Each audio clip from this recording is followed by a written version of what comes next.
We saw in the last video that soil is made up of a number of individual particles.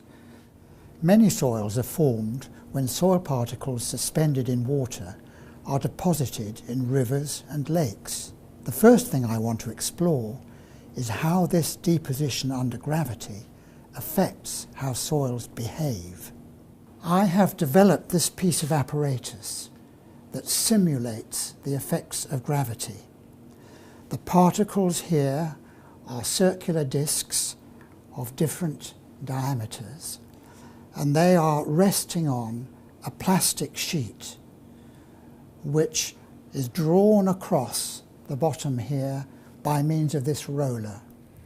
When I turn on the machine, the plastic sheet drags the particles to the bottom in the same way that gravity drags soil particles to the bottom of a river or a lake.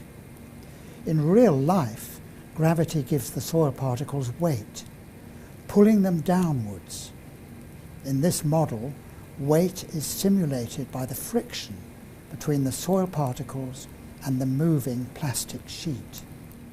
And you can see that they're settling on the bottom and they're now shuffling around and forming themselves into an arrangement of particles.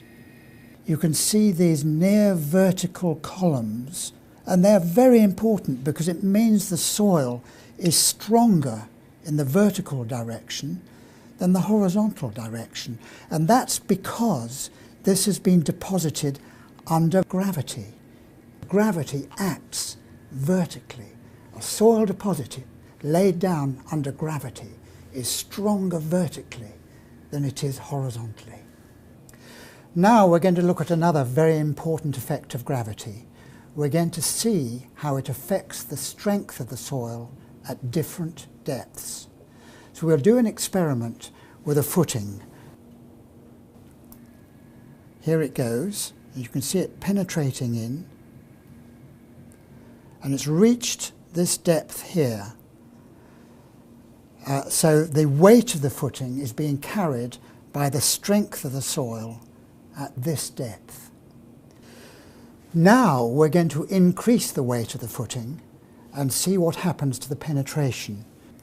And we see the footing now penetrating further into the ground. Let's see how far it goes into the ground with 4 batteries acting on it. There it is, it's come to equilibrium, actually at a greater depth than the lightly loaded footing. So why is this? Why is the strength of the soil greater with depth?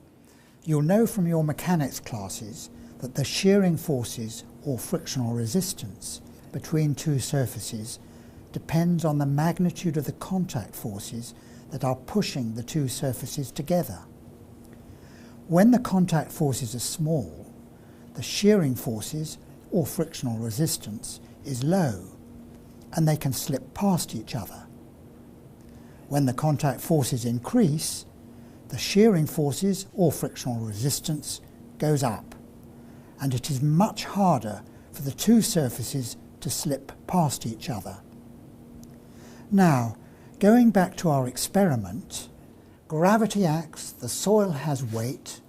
The deeper you go down, the greater the forces between the particles. So the greater the shearing resistance between the particles. And that's the explanation for the strength increasing with depth. So, summing up, we have seen that the soil is stronger vertically than it is horizontally, and we have seen that the strength of the soil increases with depth. Both these very important effects result from the soil being laid down and acted on by gravity.